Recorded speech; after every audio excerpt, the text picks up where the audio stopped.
kabalastugan, hindi malilimutan ang asaran na merong pikunan, lalo na rin ang unang niligawan, unang kabiguan.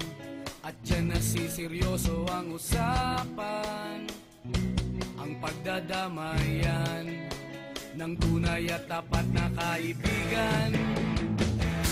Kung mga buwan,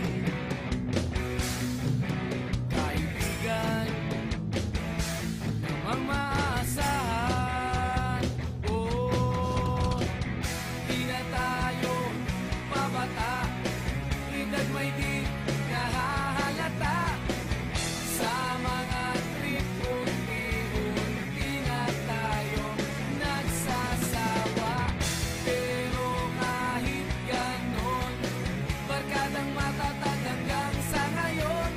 Minsan man magkita, tiyak may kwela, yan ang aking mga tropa.